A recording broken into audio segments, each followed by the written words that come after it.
She died 3 days ago. I stood at her funeral and watched them lower her coffin into the ground. I remember the sound of dirt hitting with a slow, heavy final. That was supposed to be the end, the last memory I'd have of her. That night, I went home and sat alone in the dark. I didn't turn on the lights. I didn't want to think, didn't want to feel. Then my phone vibrated on the table. A sharp buzz in the suffocating silence. I picked it up without looking. Her name was on the screen, Emily. For a long moment, my body just froze. My mind scrambled for an explanation. Anything logical. It must be a glitch, a delayed message from days ago, anything but the truth. The message read, "Why didn't you answer?" My thumb hovered over the screen, trembling. Emily and I had been inseparable for years. We talked every single day, often late into the night. So when I didn't hear from her the night before the accident, I didn't think much of it. I figured she was just tired, until the police called me the next morning.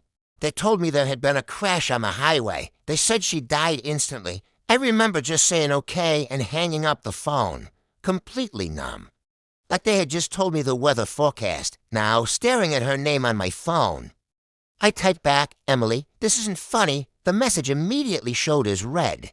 My heart started to race, pounding against my ribs. A few seconds later, another message appeared.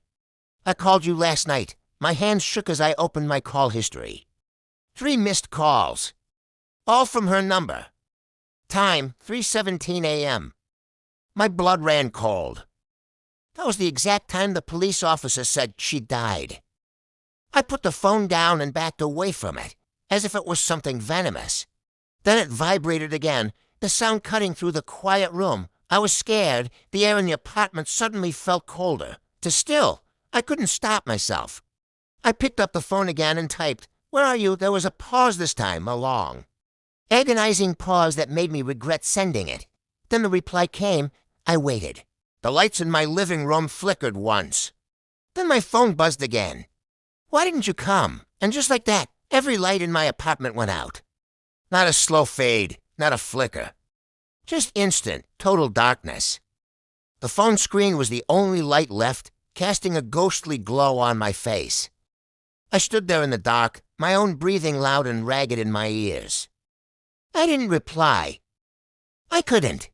After a few seconds that felt like an eternity, one final message appeared. "It's cold here," then nothing. The phone went silent. The screen went dark. The next morning, her number was gone from my phone. The message history, the missed calls, all of it vanished as if it had never existed.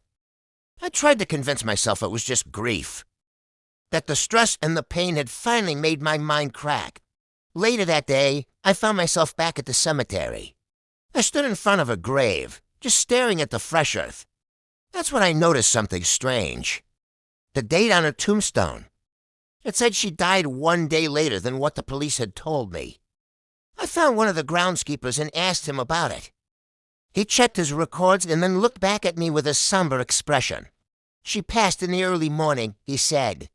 3:17 a.m. That night, I left my phone face down on the kitchen table. I didn't want to look at it. I didn't want to know. At exactly 3:17 a.m., it vibrated no name. No number. Just one message on the locked screen. "You came too late." Since then, I always keep my phone on silent at night. But sometimes, when the screen lights up in the dark, I still wait a second before looking, just in case her name appears again. Thanks for watching. If you enjoyed this story, be sure to like and subscribe for more content like this. Stay safe out there.